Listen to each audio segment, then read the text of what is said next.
Charlie McCoy, what a treat to be sitting with you in the Quonset hut.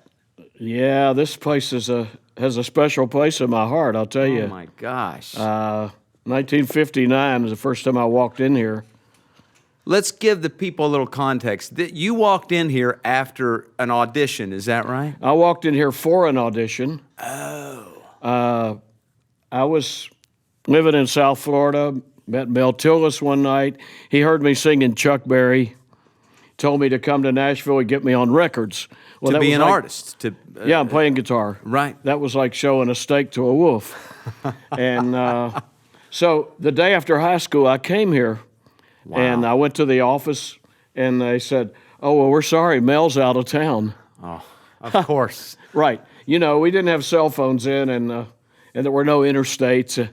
Wow. So anyway, the receptionist said, "Well, I'm going to get Mr. Denny to come out here and talk to you." He was Mel's manager, publisher, I didn't know that. and later became a Country Music Hall of Famer, Jim Denny. Totally, yeah. So I told him my name. He said, "Mel told me about you." Huh. I couldn't believe that, you know. Wow. And he said, "You want some auditions?" This guy never heard me do anything, and he called Chet Atkins and he called Owen Bradley. Wow. And I went over to Chet's and played and sang Johnny Be Good. He said, "Well, you're pretty good, son, but we don't do this kind of music here." So then I came This is here. Chet saying this? Huh? Chet said Yeah. that to you? Then I came here, and Owen Bradley, Right. same thing. Wow. And then, so, you know, when you're 18 and you know everything, Yeah. right? You're wondering, Right. this little town, and all of a sudden then Owen said, "Hey, I'm having a session this afternoon. Would you like to come watch?"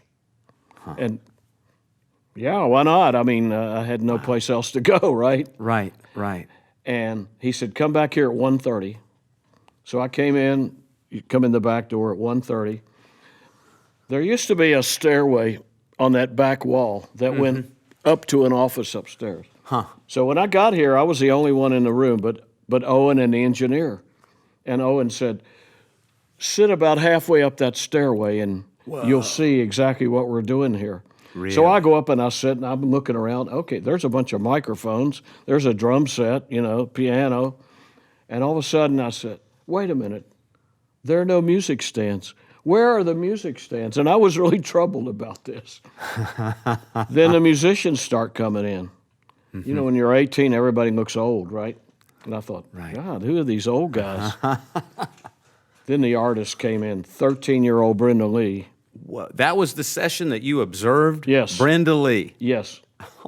And she did a record called Sweet Nothings. And Wow. most demos back in those days were on an acetate, on a disc. Right. They had a player right up against that wall. And they played the song, and I swear it looked like the musicians weren't even paying attention. And there was no music, and I'm thinking, well, I don't understand.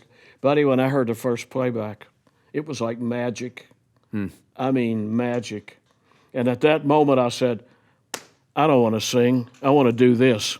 Wow. And I came back a year later to stay, and a year after that, I did my first session. I think I get what captivates you from that, but just seeing it come to life, right? You know, good friend, dearly departed, Hoot Hester, once described this. Fiddle player. Described this the way I was feeling. He used to live in Louisville, and he came down, and a friend of his invited him to watch a session. Yeah. And he said, "I'm watching these guys.